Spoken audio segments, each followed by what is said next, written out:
नमस्कार साथियों, मैं अरविंद हुड्डा। गुरुकुल पॉइंट पर आप सभी का हार्दिक स्वागत, अभिनंदन। तो साथियों, हम पढ़ रहे थे चौहान राजवंश और चौहान राजवंश के अंदर हम चर्चा कर रहे थे अजमेर के चौहानों की। तो साथियों, अजमेर के चौहानों का संस्थापक अजयराज चौहान है, जो 1113 ईस्वी में सांबर से एक शाखा लेकर अजमेर आता है और अजमेरू शहर की स्थापना करता है और एक दुर्ग भी बनवाया था जिसे गठबिल्ली दुर्ग कहा जाता है। अजयराज चौहान ने अजमेर के चौहानों की जो राजधानी है वो अजमेर रखी, लेकिन जो सांबर के चौहान है उनकी जो राजधानी थी वो अहिछत्रपुर नागौर थी। फिर 1133 ईस्वी में अजयराज चौहान अपना संपूर्ण साम्राज्य अपने पुत्र अर्णोराज को सौंपकर पुष्कर चले जाते हैं। फिर हमारा जो अगला शासक आता है वो था अर्णोराज। अर्णोराज का जो काल है वो 1133 ईस्वी से 1155 ईस्वी तक रहा था और अर्णोराज का उपनाम मिलता है हमें अन्ना जी। साथियों, अर्णोराज के मैंने आपको 3 पॉइंट बताए थे जिनमें हमारा अर्णोराज कंप्लीट हो गया था। तो हमारा पहला पॉइंट था आना सागर झील का निर्माण करवाया। अगर इसका निर्माण की बात करें तो 1137 ईस्वी में। उद्देश्य की बात करें तो तुर्कों के रक्त से रंजित भूमि को शुद्ध करने के लिए। दूसरा, इसने वराह मंदिर का निर्माण करवाया पुष्कर के अंदर, जो भगवान विष्णु को समर्पित है। तीसरा, इसने चालुक्यों से संघर्ष किए।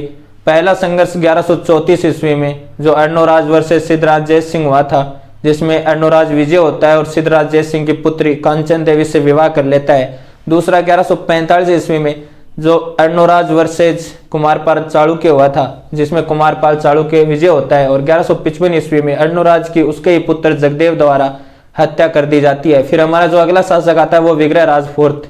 विग्रहराज फोर्थ के काल को चौहान साम्राज्य का स्वर्ण काल कहा जाता है। विग्रहराज फोर्थ के हमें 2 उपनाम भी मिलते हैं, बिसलदेव कटिबांधव या कवि बांधव। और विग्रहराज फोर्थ ने दिल्ली के तोमर शासक को पराजित करके दिल्ली पर अधिकार कर लिया था और अपने साम्राज्य में पशु हत्या पर भी रोक लगाई थी। और विग्रहराज फोर्थ ने बिसलपुर, अगर इसके स्थापत्य कला की बात करें तो इसने बिसलपुर तालाब बनवाया, बिसलपुर कस्बा बसाया और अजमेर में संस्कृत पाठशाला का निर्माण करवाया, जिसे कुतुबुद्दीन ऐबक ने 1194 ईस्वी में तुड़वाकर मस्जिद का रूप दे दिया था, जिसे राजस्थान की प्रथम मस्जिद भी कहा जाता है और 2.5 दिन का झोपड़ा भी कहा जाता है। कई इतिहासकार ये मानते हैं कि 2.5 दिन में बनके तैयार हो गया था ये मस्जिद, इसलिए इसे 2.5 दिन का झोपड़ा कहा जाता है। और कई इतिहासकार ये भी मानते हैं कि यहाँ पंजाब शाह का 2.5 दिन का उर्स लगता है, इसलिए इसे 2.5 दिन का झोपड़ा कहा जाता है। फिर हमारा अगला शासक आया था सोमेश्वर, जो 1168 ईस्वी से 1177 ईस्वी तक रहा था। इसने कोई खास विशेष कार्य नहीं किया था, लेकिन इसने अपने और अपने पिता अर्णोराज की मूर्तियां बनवाकर नवीन मूर्ति कला को प्रोत्साहन दिया। और 1177 ईस्वी में आबू के युद्ध में आबू के शासक जेतर सिंह की सहायता करते हुए गुजरात के शासक भीमदेव सेकंड के हाथों मारा गया।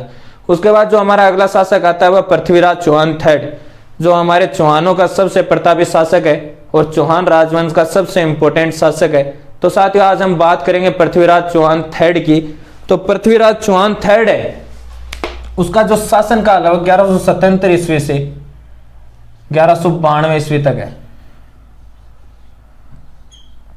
आज हम चर्चा करेंगे पृथ्वीराज चौहान थर्ड की।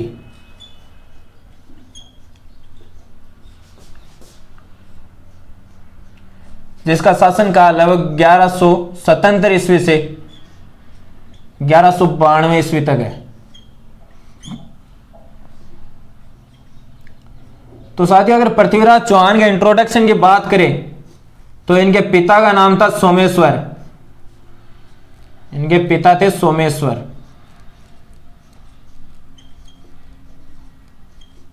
और इनकी माता का नाम था कर्पूरी देवी।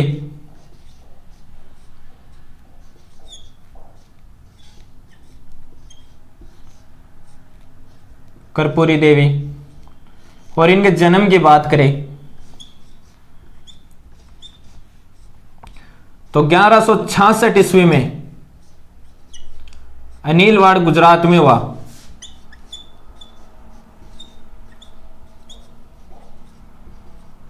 अनिलवाड़ गुजरात।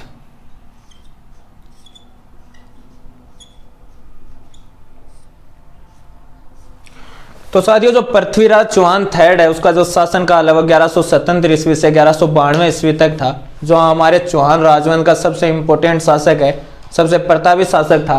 इसके इंट्रोडक्शन की बात करें तो इसके पिता थे सोमेश्वर, माता थी कर्पूरी देवी और इनका जन्म वो 1166 ईस्वी में अनिलवाड़ गुजरात में हुआ था।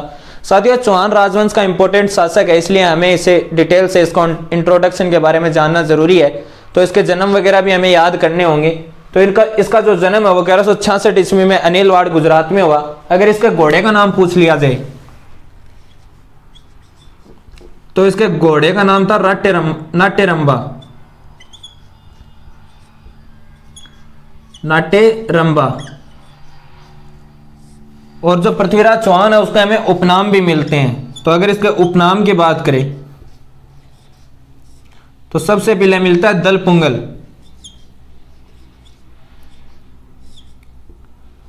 दलपुंगल। दूसरा मिलता है से पिथोरा।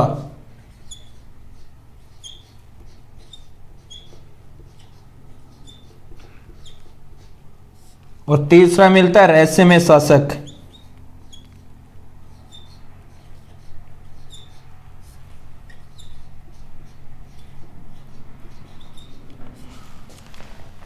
और चौथा मिलता है अंतिम हिंदू सम्राट।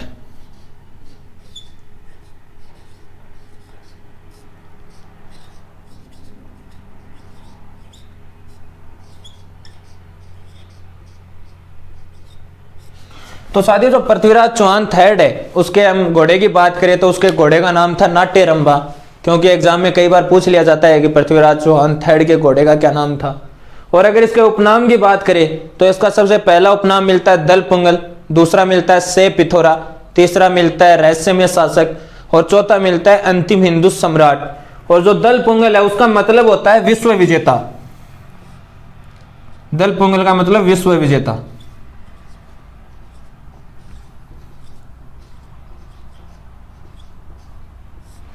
और से पिथोरा का मतलब होता है युद्ध में पीठ न दिखाने वाला।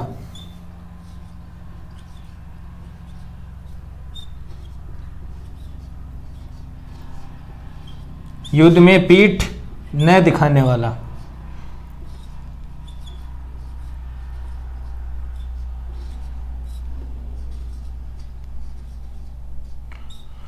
और जो ये रहस्यमय शासक है ये डॉक्टर गोपीनाथ शर्मा ने कहा था।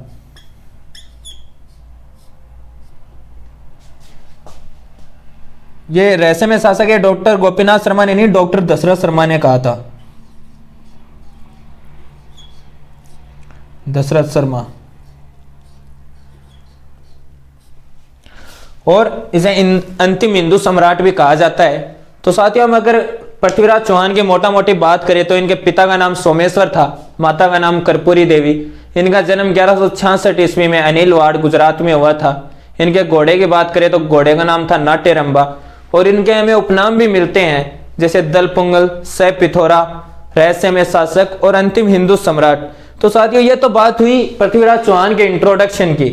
अब साथियों देखो पृथ्वीराज चौहान है उसका जो जन्म है वो 1166 ईस्वी में हुआ और उसे 1177 ईस्वी में उसका जो शासनकाल स्टार्ट हो गया था, उसे शासक बना दिया गया था। तो साथियों ये 1166 ईस्वी से 1177 ईस्वी तक ये तो 11 वर्ष का था।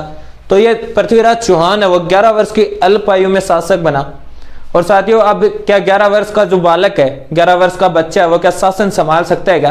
देखो आज वाले बच्चों की तो मैं बात नहीं कर रहा। आज वाले बच्चे तो इतने एडवांस है कि वो तो संभाल सकते हैं शासन वगैरह भी। वो फोन को 15 मिनट में खोल के कैसे बंद कर देंगे हम भी नहीं समझ पाएंगे कि इन्होंने कैसे खोला और कैसे वापस पैक कर दिया। लेकिन उस समय जो 11 वर्ष का बालक था, बच्चा था, वो क्या शासन संभाल सकता था क्या? नहीं संभाल सकता था। तो पहले संरक्षक या संरक्षिका नियुक्त की जाती थी, पीएम नियुक्त किया जाता था, सेना के लिए सेना अध्यक्ष नियुक्त किया जाता था। तो साथियों एक बार आप यहां तक क्लियर करो फिर आगे बात करते हैं।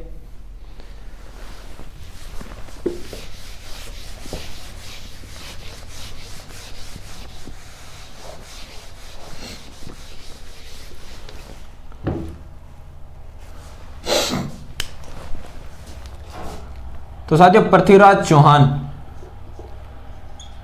11 वर्ष की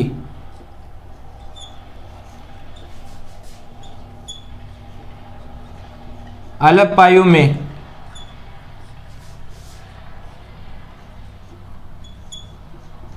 शासक बना। अब इसकी भी संरक्षिका नियुक्त की गई थी। तो साथियों जो इसकी संरक्षिका थी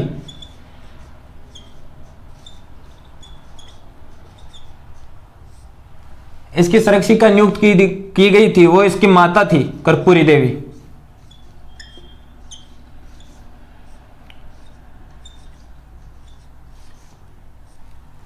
और जो पीएम था वो था कदमवास, जिसका हमें कहीं कैमास भी नाम मिलता है,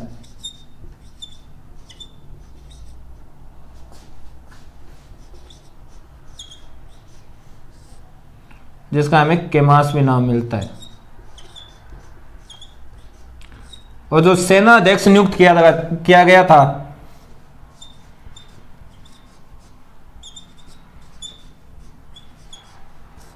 वो था भुवनमल।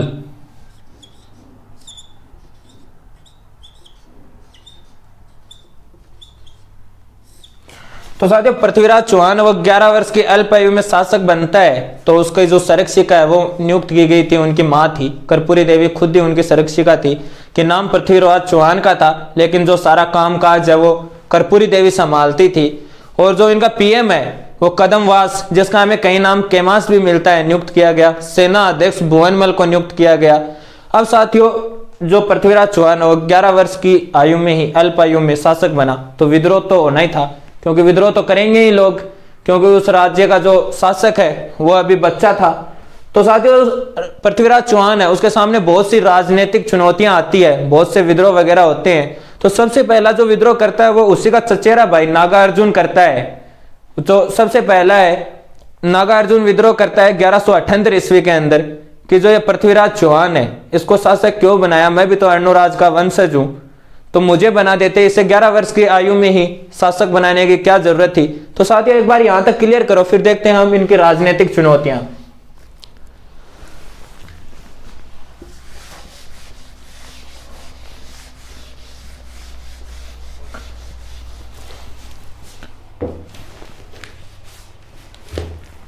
तो साथियों, बात करूं पृथ्वीराज चौहान की राजनीतिक चुनौतियों की,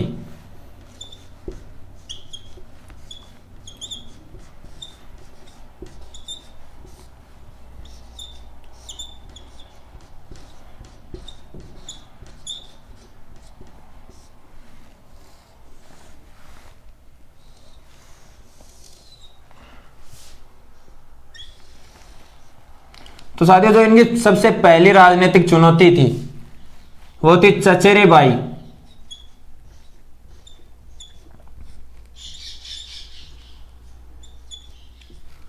चचेरे भाई नागार्जुन का दमन।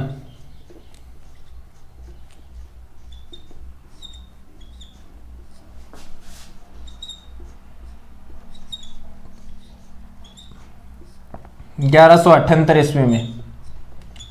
तो साथियों, पृथ्वीराज चौहान है, उसकी जो पहली राजनीतिक चुनौती थी वो था नागार्जुन का दमन। नागार्जुन ने विद्रोह कर दिया कि पृथ्वीराज चौहान को 11 वर्ष की आयु में ही शासक बनाने की क्या जरूरत थी, मैं भी तो अर्णोराज का वंशज हूं, मुझे बना दिया होता, मैं अभी बैठा हूं।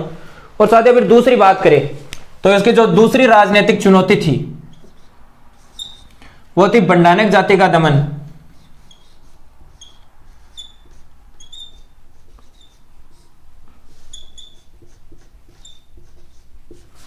बंडानक जाति का दमन।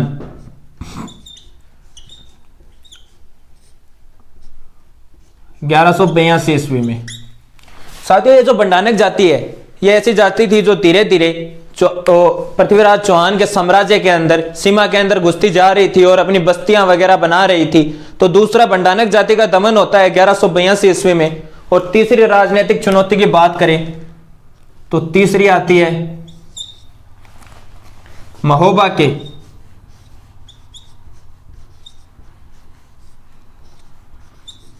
चंदेलों का दमन।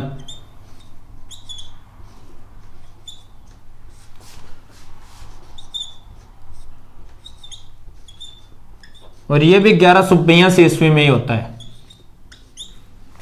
फिर साथियों, चौथी बात करूं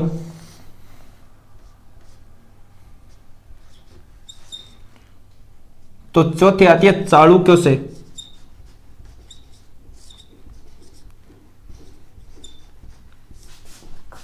चालुक्यों से संघर्ष एंड संधि।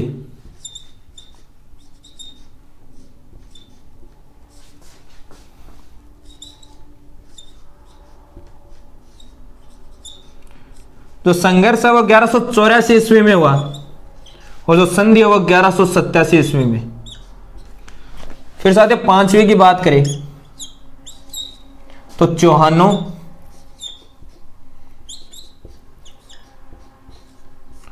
और गढ़वाल वेमन से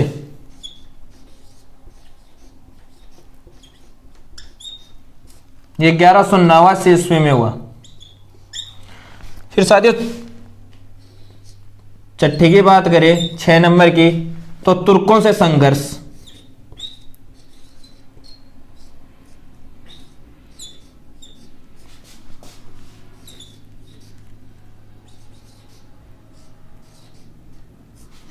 और पृथ्वीराज चौहान थर्ड ने तुर्कों से 2 संघर्ष किए। पहला था तराइन का प्रथम युद्ध,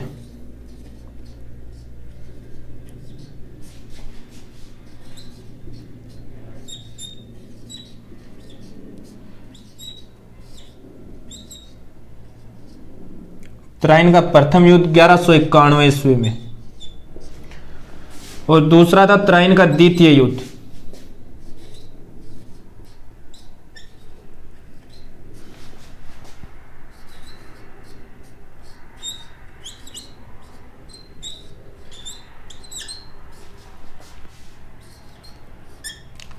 तराइन का द्वितीय युद्ध, और यह हुआ था 1192 ईस्वी में। तो साथियों पृथ्वीराज चौहान थर्ड के अगर राजनीतिक चुनौतियों की बात करें तो सबसे पहले उनके भाई चचेरे भाई नागा अर्जुन ने विद्रोह किया था 1178 ईस्वी में। दूसरा बंडानक जाति का दमन 1182 ईस्वी में। तीसरा मोहाबा के चंदेलों का दमन 1182 ईस्वी में यह हुआ था। और चौथा था वो चालुक्य संघर्ष और संधि, जो संघर्ष हुआ था वो 1184 ईस्वी में, और जो संधि हुई थी वो 1187 ईस्वी में हुई थी। उसके बाद चौहान और गढ़वाल वेमन से इनके बीच में मनमुटाव हो गया था, चौहानों और गढ़वालों के बीच में, तो ये हुआ था 1189 ईस्वी में। और तुर्कों से संघर्ष, इसने तराइन का प्रथम युद्ध, तुर्कों से 2 संघर्ष किए थे, तराइन का प्रथम युद्ध और तराइन का द्वितीय युद्ध। प्रथम युद्ध जो है वो 1191 ईस्वी में हुआ, और जो द्वितीय युद्ध है वो 1192 ईस्वी में हुआ। तो साथियों ये तो हमने एक साथ देखने के लिए इन सबको यहाँ पे लिखा है कि पृथ्वीराज चौहान के सामने कौन कौन सी राजनीतिक चुनौतियां थी। अब हम इनको एक एक करके विस्तार के साथ इनकी चर्चा करेंगे। तो साथियों यहां तक क्लियर करो, फिर बढ़ते हैं हम आगे।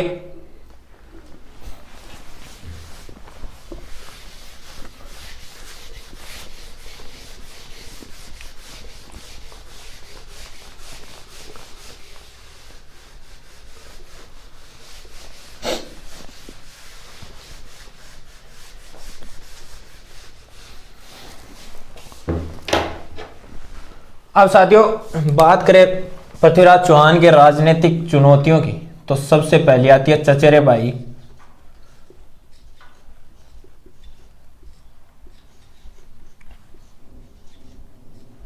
चचेरे भाई नागार्जुन का दमन।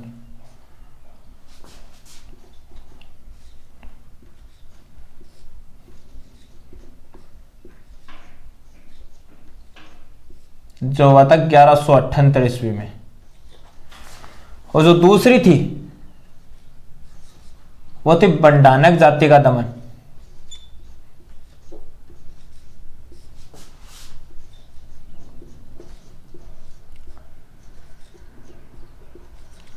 बंडानक जाति का दमन 1182 ईस्वी में।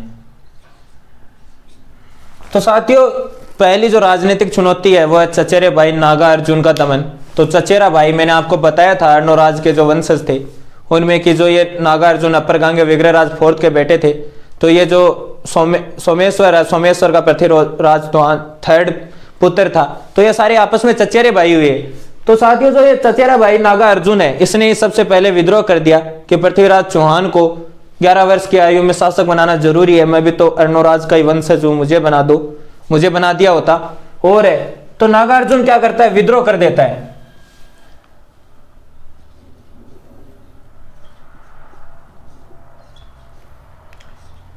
नागार्जुन क्या करता है, विद्रोह कर देता है और विद्रोह करके गुड़गांव पर अधिकार कर लेता है।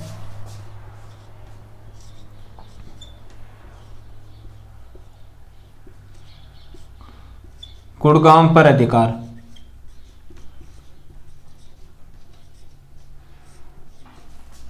गुड़गांव पर अधिकार। तो साथियों नागार्जुन है वो विद्रोह कर देता है और विद्रोह करके गुड़गांव पर अधिकार कर लेता है, जैसे वर्तमान में गुरुग्राम के नाम से भी जाना जाता है। तो साथियों जो पृथ्वीराज चौहान थर्ड है अब वो क्या करता है, इससे युद्ध करने के लिए जाता है। तो अब साथियों देखो जो जब पृथ्वीराज चौहान थर्ड है वो शासक बना था तब 11 वर्ष का था, और जो नागार्जुन विद्रोह वो 1178 ईस्वी में हुआ। तो क्या पृथ्वीराज चौहान कितना बड़ा हुआ होगा? 1 साल और बड़ा हो गया होगा, 12 साल का हो गया होगा। लेकिन उसने जो युद्ध किया था वो पृथ्वीराज चौहान थर्ड ने तो नहीं किया, लेकिन उसके जो पीएम थे केमास और जो उनके सेनाध्यक्ष थे भुवनमल ने किया। लेकिन जो नाम है वो तो पृथ्वीराज चौहान थर्ड का ही होगा ना, क्योंकि जो युद्ध है वो पृथ्वीराज चौहान थर्ड के लिए हुआ, उसी के काल में हुआ। तो नाम तो किसका होगा? पृथ्वीराज चौहान थर्ड का। तो ये जो युद्ध है वो कहलाया था गुड़गांव का युद्ध।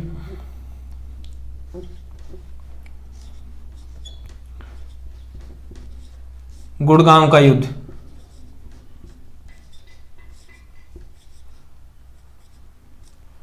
जो हुआ था 1178 ईस्वी में। और किस किस के बीच हुआ था? पृथ्वीराज चौहान थर्ड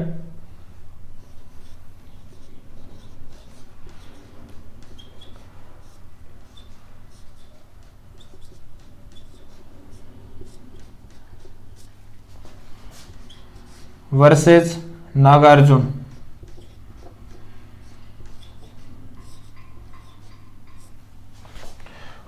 और पृथ्वीराज चौहान थर्ड की पक्ष से जो लड़ रहे थे वो थे पीएम केमास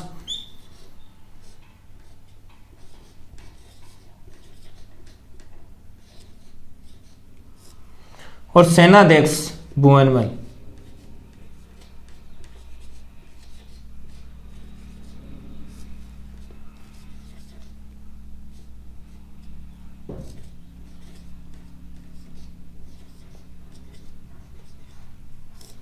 भुवनमल। और इस युद्ध में कौन पृथ्वीराज विजय होता है?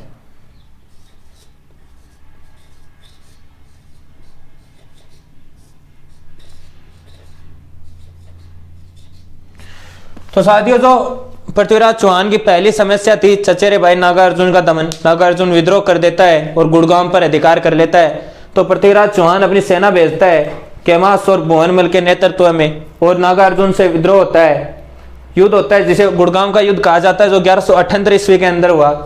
और जो इसमें नागार्जुन को पराजित कर देते हैं और नागार्जुन को वहां से भागने के लिए विवश कर देते हैं। तो नागार्जुन वहां से चला जाता है और पृथ्वीराज चौहान थर्ड है वो अपने गुड़गांव पर, जो हिसार वाला गुड़गांव वाला एरिया है उस पर वापस अधिकार कर लेता है। पृथ्वीराज की विजय होती है और नागार्जुन को वहां से भागने के लिए विवश कर दिया जाता है। तो अब पृथ्वीराज चौहान थर्ड है, उसने अपनी पहली समस्या का हल तो निकाल लिया। अब जो बात आती है दूसरी समस्या की, तो जो उसकी दूसरी समस्या थी वो थी बंडानक जाति का दमन 1182 ईस्वी में। तो साथियों ये जो बंडानक जाति है वो क्या कर रही थी कि धीरे धीरे पृथ्वीराज चौहान के साम्राज्य के अंदर घुसती जा रही थी, अपनी बस्तियां वगैरह बनवा रही थी। अगर हम हमारी बात करें तो जैसे हमारे खेत का पड़ोसी है, अगर हम काफी टाइम के लिए खेत को नहीं संभालने जाएंगे, नहीं देखेंगे, तो पड़ोसी क्या करेगा? धीरे धीरे आगे बढ़ना स्टार्ट कर देगा। या फिर हमारे खेत के पास में कोई मान लो सरकारी भूमि है, सरकारी जमीन है, तो हम क्या करेंगे? धीरे धीरे उस जमीन को अपनी तरफ मिलाते जाएंगे, हम आगे बढ़ते जाएंगे। तो यही बंडानक जाति है, वो भी ऐसे ही कर रही थी, धीरे धीरे अपनी बस्तियां वगैरह बना रही थी और आगे बढ़ती आ रही थी चौहान साम्राज्य के अंदर। तो साथियों पृथ्वीराज चौहान क्या करता है? सेना लेकर जाता है।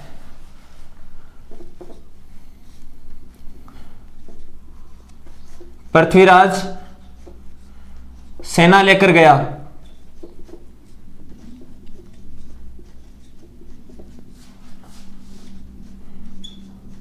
तथा इनको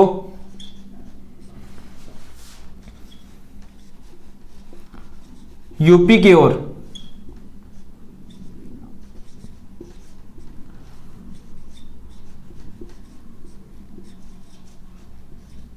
भागने को विवश कर दिया।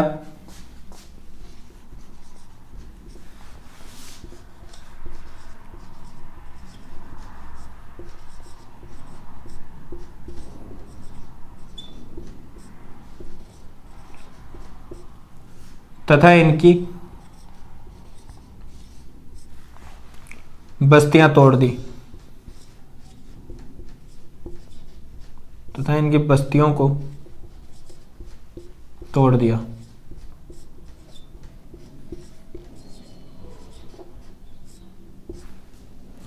तो साथियों पृथ्वीराज चौहान थर्ड है, उसने अपनी जो सेकंड समस्या थी, उसकी दूसरी प्रॉब्लम थी बंडानक जाति का दमन।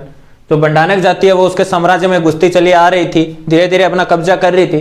तो पृथ्वीराज चौहान है वो सेना लेकर जाता है और इनको यूपी की ओर भागने के लिए विवश कर देता है तथा इनकी जो बस्तियां उनको उजाड़ देता है, तोड़ देता है। तो साथियों यहाँ तक हमारे क्लियर होती है पृथ्वीराज चौहान की जो राजनीतिक चुनौती थी, उसकी जो पहले वाली दो समस्या थी, चचेरे भाई नागार्जुन का दमन और बंडानक जाति का दमन। तो साथियों वो दोनों हमारे क्लियर होते हैं। फिर यहाँ तक क्लियर करते हैं, फिर बात करते हैं आगे।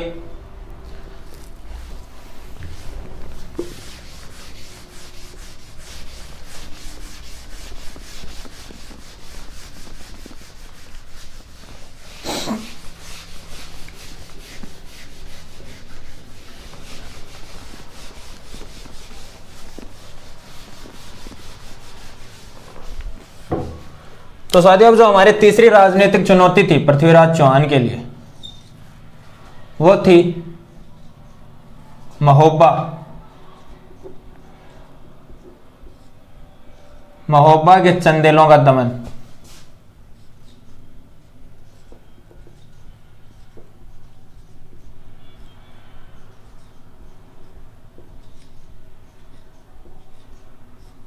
ग्यारह सौ 1282 ईस्वी में।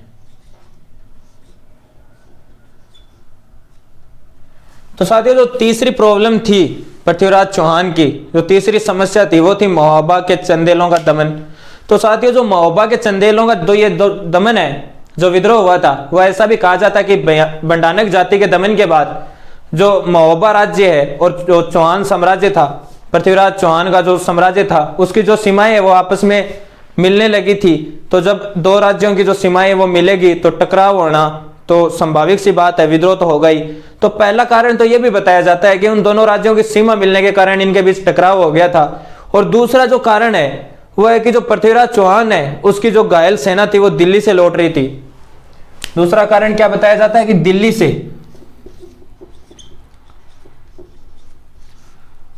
से पृथ्वीराज चौहान की जो सेना है,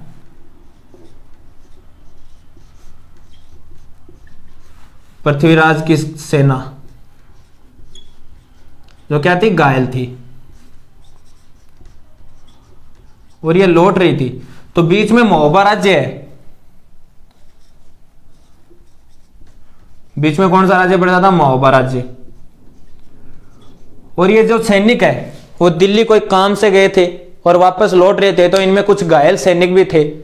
तो साथियों ये जो सैनिक है ये परेशान हो जाते हैं, थक जाते हैं, तो ये क्या करते हैं, आराम करने का, रेस्ट करने के लिए सोचते हैं। तो जो महोबा राज्य है वहीं पे एक नारायणा नामक स्थान है,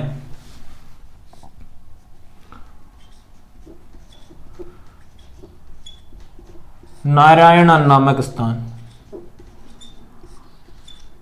और ये सैनिक है ये यहीं क्या करते हैं, पड़ाव डाल देते हैं, रुक जाते हैं रेस्ट के लिए। तो साथियों जो पृथ्वीराज चौहान की जो सेना है दिल्ली से लौट रही थी, घायल सेना थी। तो साथियों ये जो सेना है ये थक जाती है, परेशान हो जाती है, पैदल वैदल आया करते थे तो परेशान हो गए, तो ये आराम करने के लिए, रेस्ट करने के लिए सोचते हैं। तो ये महोबा राज्य के पास ही नारायणा नामक स्थान है, वहां पर अपना पड़ाव डाल देते हैं, आराम करने के लिए, रेस्ट करने के लिए रुक जाते हैं। और यही सूचना कोई महोबा के जो शासक था परमार्दी देव, उसको पहुंचा देता है कि पृथ्वीराज चौहान सेना लेकर आ रहा है आपके लिए, आपके ऊपर आक्रमण करने के लिए। अब वो आपका चैप्टर क्लोज करेगा और उसकी जो सेना है वो नारायणा तक तो आ चुकी है। तो जो परमार्दी देव है वो देखता है और सोचता है कि हाँ सही में पृथ्वीराज चौहान है वो सेना लेकर आ रहा है। यह हालांकि गलत अफवाह थी, लेकिन जो परमार्दी देव है वो यही सोचता है, किसी ने उसको जाकर बात कही तो उसने मान ली कि हाँ पृथ्वीराज चौहान सेना लेकर मेरे पे आक्रमण करने के लिए आ रहा है। तो वो अपने सैनिकों को आदेश देता है कि जाओ और ये जो सेना है इसके ऊपर आक्रमण कर दो, अभी तो सेना छोटी है, पृथ्वीराज चौहान बड़ी सेना लेकर पहुंचे उससे पहले इस सेना को निपटा दो। तो परमार्दी देव के जो सैनिक है वो आते हैं और इन जो सैनिक है ये बेचारे रेस्ट कर रहे थे, आराम कर रहे थे, इनको तो कोई ऐसी बात की पता ही नहीं था कि कोई हम पर अटैक भी कर सकता है क्या, या फिर जो क्या अफवाह वगैरह फैलाई गई है। ये तो सिर्फ आराम करने के मकसद से रुके थे, इनका जो उद्देश्य था वो सिर्फ रेस्ट करने का, आराम करने का था। तो कोई तो सो रहे थे, कोई फोन वगैरह चला रहे थे, और जो कोई है वो जो घायल सैनिक थे वो पट्टी वट्टी कर रहे थे। तो परमार्दी देव की सेना है वो इन पर आक्रमण करती है, टूट पड़ती है और मारकाट मचाना चालू कर देती है। तो साथियों इनके जो कुछ घायल सैनिक थे वो मारे गए, बाकी भी सारे सैनिक मारे गए, कुछ मेरे जैसे दुबले पतले थे वो यहाँ से बंचकर निकल गए।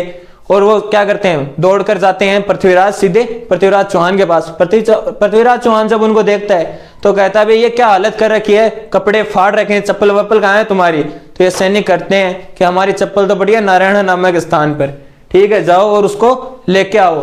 तो पृथ्वीराज चौहान को जब सारी बात वो सैनिक बताते हैं, उनको पता चलती है, तो पृथ्वीराज चौहान अपनी सेना लेकर आते हैं और कहते हैं अटे कौन, महोबा। तो साथियों दूसरा कारण यह भी बताया जाता है कि जो पृथ्वीराज चौहान की सेना है उस पर आक्रमण कर दिया था महोबा के शासक परमारदित देव ने, इसीलिए जो पृथ्वीराज चौहान है उसने महोबा पर आक्रमण किया। और जो ये महोबा पे आक्रमण किया था यह कहलाया था तुमुल का युद्ध।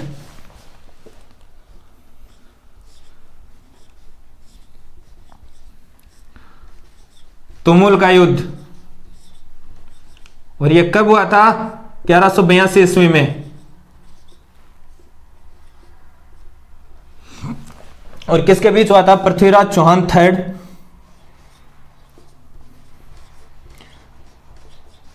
पृथ्वीराज चौहान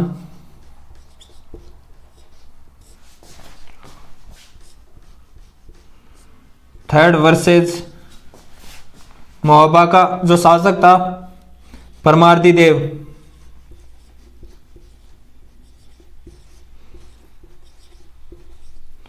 परमार्दी देव चंदेल महोबा का। और जो परमार्दी देव के जो सेनापति थे, ये भाई इंपॉर्टेंट है, याद रख लेना इन सेनापतियों को। दो सेनापति थे, आला और उदल।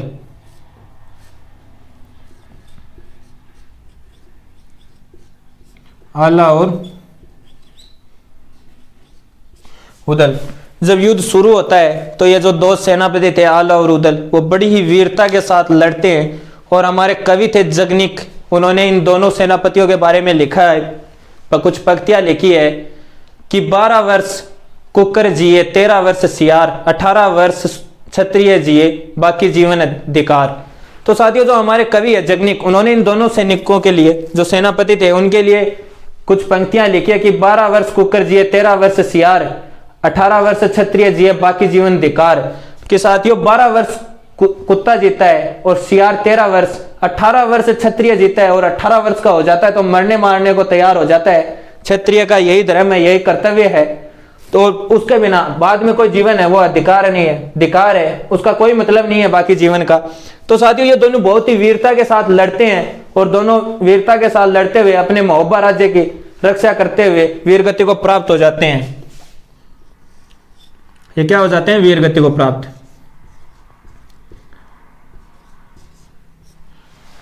ये वीरगति को प्राप्त हो जाते हैं। और जो इस युद्ध में विजय होती है वो पृथ्वीराज चौहान थर्ड की होती है।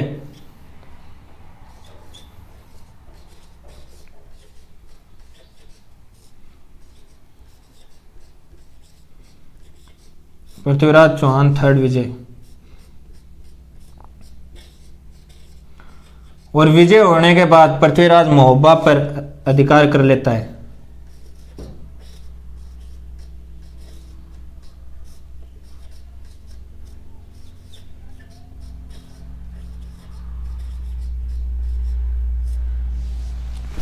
तो साथियों पृथ्वीराज चौहान थर्ड है, वो विजय हो जाता है इस युद्ध के अंदर, तुमुल के युद्ध में जो 1182 में हुआ था। और फिर महोबा पर अधिकार कर लेता है। तो क्या साथियों आप पृथ्वीराज चौहान हो, क्या महोबा थोड़ी रहेगा, वो तो वापस अजमेर जाएगा। तो वो महोबा के अंदर प्रशासक नियुक्त कर देता है। इसका प्रशासक नियुक्त किया था पंजुन राय को।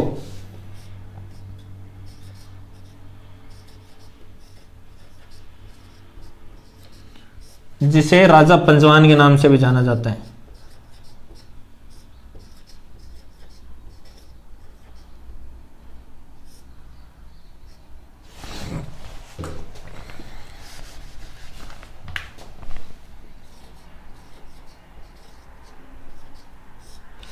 तो साथियों ये जो प्रशासक है पंजुन राय, राजा पंजवान, ये कच्छावाओं का वंशज था।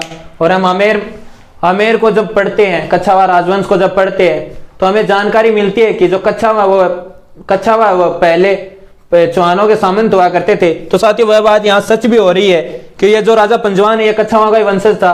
जो कच्छावा है वो पहले चौहानों के वंशज हुआ करते थे और राजा पंजवान है, इसे 64 युद्धों का विजेता भी कहा जाता है। ये कच्छावाओं का वंशज था। जब हम आमेर पढ़ेंगे तब इसकी चर्चा करेंगे। तो साथियों बात करें पृथ्वीराज चौहान की तीसरी समस्या की, तो जो उसकी तीसरी प्रॉब्लम थी वो थी महोबा के चंदेलों का दमन। पहला कारण तो था कि उनके जो राज्यों की सीमा वो आपस में टकराने लगी थी, तो उनके बीच टकराव हो गया। और दूसरा है कि जो उसकी दिल्ली से घायल सेना थी वो पृथ्वीराज की जो लौट रही थी, वो महोबा राज्य में नारायणा नामक स्थान पर पड़ाव डालती है और जो परमार्दी देव है इसकी सेना इन पर आक्रमण कर देती है बिना कोई वजह के। इनका जो उद्देश्य था वो सिर्फ आराम करने का था। तो फिर साथियों पृथ्वीराज चौहान सेना लेकर आता है और फिर तुमुल का युद्ध होता है। जो महोबा के चंदेलों का दमन हुआ था उसे तुमुल का युद्ध कहा जाता है 1182 ईस्वी में, और पृथ्वीराज चौहान विजय होता है। परमार्दी देव के जो दो सेनापति थे ये बहुत इंपॉर्टेंट है साथियों, इन्हें जरूर ध्यान में रखना। आला और उदल जो वीरगति को प्राप्त हुए थे, बड़ी ही वीरता के साथ लड़े थे ये। और पृथ्वीराज विजय चौहान जब थर्ड विजय हो जाता है उसके बाद महोबा पर अधिकार कर लेता है और यहाँ पर प्रशासक नियुक्त करके वापस अजमेर चला जाता है और अपने गुड़गांव ये हिसार वाला क्षेत्र है इस पर अधिकार कर लेता है। महोबा पर भी अधिकार हो जाता है। महोबा का वो प्रशासक नियुक्त करता है पंजुन राय को, राजा पंजवान को, जो 64 युद्धों का विजेता कहा जाता है जिसे। तो साथियों एक बार यहां तक क्लियर करो, फिर बात करते हैं आगे।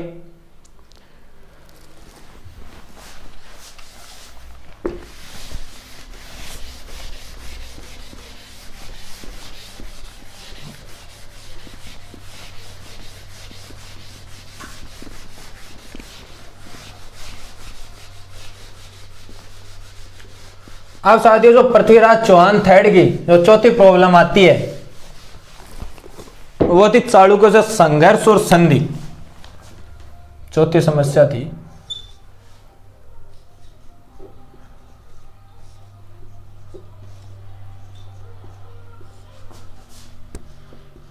चालुक्यों से संघर्ष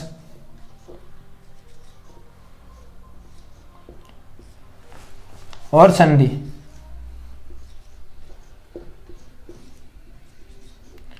तो जो संघर्ष हुआ था वो 1184 ईस्वी में और जो संधि हुई थी वो 1187 ईस्वी में।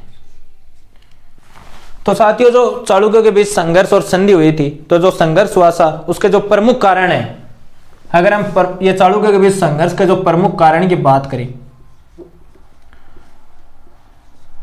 तो सबसे पहला प्रमुख कारण था वो था अपने पिता के हथियारों का बदला लेना।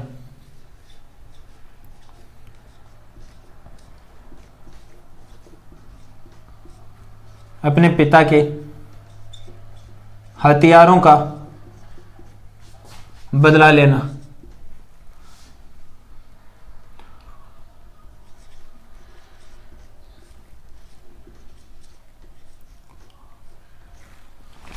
साथियों जो पहला कारण है जो ये चंदेलों के संघर्ष का, वो था अपने पिता के हथियारों का बदला लेना।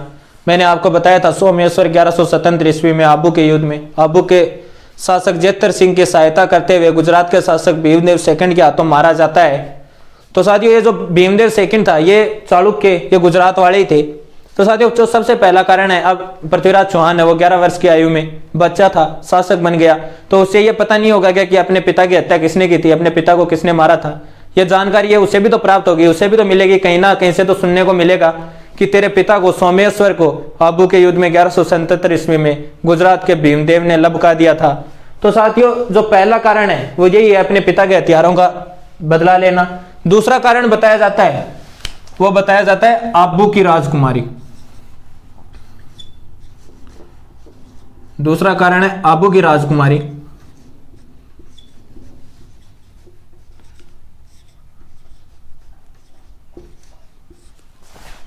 इच्छिणी।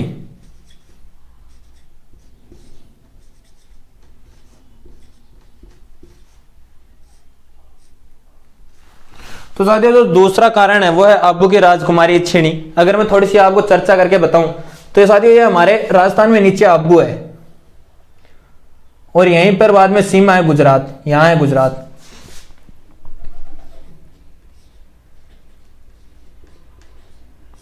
और यहां है हमारा अजमेर।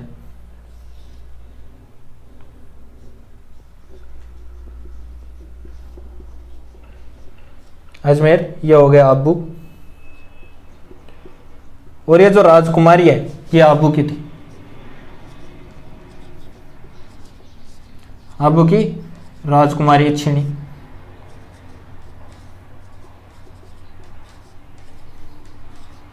और जो गुजरात का शासक था वो था भीमदेव सेकंड।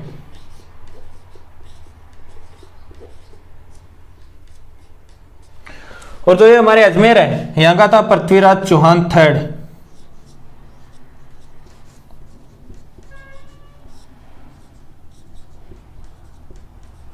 पृथ्वीराज चौहान थर्ड। तो साथियों जो ये गुजरात के राजा भीमदेव था और जो ये हमारे देखो साथियों अजमेर है और हमारे जो आबू है, आबू के बाद हमारे गुजरात की सीमा लगती है। तो गुजरात का जो शासक था वो भीमदेव सेकंड था और ये राजकुमार ये आबू की इच्छिणी थी और जो अजमेर का शासक था वो हमारे पृथ्वीराज चौहान थर्ड था। तो साथियों जो ये भीमदेव है, भीमदेव जी और ये जो इच्छिणी है ये दोनों स्कूल में एक साथ ही पढ़ा करते थे। और ये जो भीमदेव है ये प्रेम करता था इच्छिणी से। भीमदेव क्या करता था? इच्छिणी से प्रेम। और जो इच्छिणी है उसने पृथ्वीराज चौहान की वीरता के चर्चे सुन रखे थे, तो इच्छिणी प्रेम करती थी पृथ्वीराज चौहान से।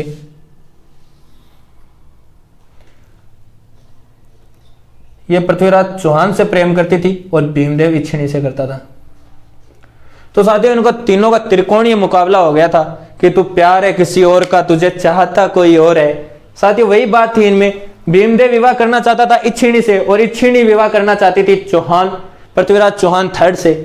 तो साथियों जब ये बात पृथ्वीराज चौहान थर्ड को पता चलती है कि आबू की राजकुमारी इच्छिणी हमसे प्रेम करती है, हमसे विवाह करना चाहती है, इसलिए भीमदेव सेकंड उसको परेशान करता है। तो पृथ्वीराज चौहान अपनी सेना लेकर आता है। तो इसके दो प्रमुख कारण है और सेना लेकर आता है और भीमदेव सेकंड से युद्ध करता है। और ये जो युद्ध है ये युद्ध कहलाया था नागौर का युद्ध।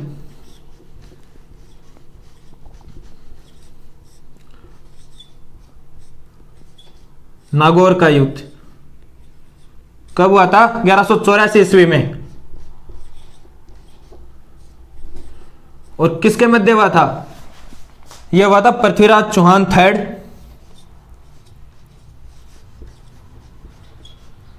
Prithviraj Chauhan third versus Bhimdev second, Gujarat का शासक भीमदेव सेकंड। और साथियों इसके अंदर पृथ्वीराज चौहान की विजय होती है।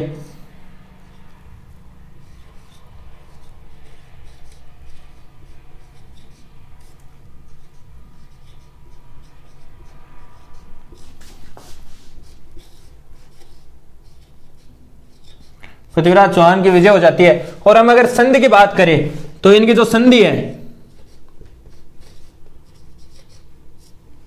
साथियों, अगर हम संधि की बात करें तो इनकी संधि भीमदेव सेकंड का एक मंत्री था जयदेव प्रतिहार। तो जयदेव प्रतिहार के द्वारा 1187 में इन दोनों के बीच संधि करवाई गई थी। संधि की बात करें संधि भीमदेव सेकंड के मंत्री भीमदेव सेकंड के मंत्री जयदेव प्रतिहार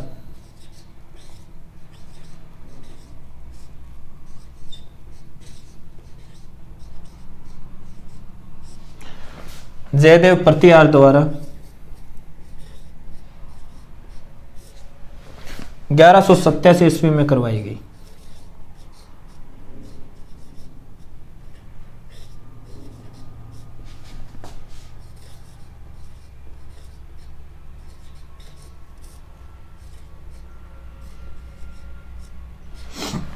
तो साथियों बात करें पृथ्वीराज चौहान की फोर्थ या फिर चौथी राजनीतिक चुनौती की, तो चालुक्य से संघर्ष जो 1184 ईस्वी में होता, जिसे नागौर के युद्ध के नाम से जाना जाता है। और संधि की बात करें जो 1187 ईस्वी में हुई थी। और जो चालुक्य से संघर्ष हुआ था उसके जो प्रमुख कारण है, वो पहला प्रमुख कारण था अपने पिता की, जो उसका पिता था पृथ्वीराज चौहान थर्ड का सोमेश्वर, तो अपने पिता के हथियारों का बदला लेना। दूसरा आबू की राजकुमारी इच्छिणी जो पृथ्वीराज चौहान थर्ड से प्रेम किया करती थी। तो जो भीमदेव सेकंड है गुजरात का, वो शादी करना चाहता था, विवाह करना चाहता था इच्छिणी से, और इच्छिणी विवाह करना चाहती थी पृथ्वीराज चौहान थर्ड से। तो यह भी दूसरा कारण बताया जाता है कि आबू की राजकुमारी इच्छिणी। और इन दोनों के बीच, भीमदेव सेकंड के बीच और पृथ्वीराज चौहान थर्ड के बीच फिर युद्ध होता है, जिसे नागौर का युद्ध कहा जाता है। ये याद रखना 1184 ईस्वी में। नागौर का युद्ध हुआ था 1184 ईस्वी के अंदर, और Prithviraj Chauhan third versus Bhimdev second होता है, गुजरात के चालुक्यों का जो शासक था, और पृथ्वीराज चौहान विजय हो जाते हैं। उसके बाद जो संधि है वो भीमदेव सेकंड के मंत्री जयदेव प्रतिहार द्वारा 1187 ईस्वी में करवाई गई थी। तो साथियों यहाँ तक क्लियर करते हैं। फिर आगे की जो दो राजनीतिक चुनौतियां हैं चौहानों का और गढ़वाल का वेमन से, जो 1189 ईस्वी में हुआ था, और तुर्कों से संघर्ष, त्राइन का प्रथम युद्ध और त्राइन का द्वितीय युद्ध, उसकी चर्चा करेंगे साथियों हम नेक्स्ट क्लास में। तब तक के लिए थैंक यू सो मच।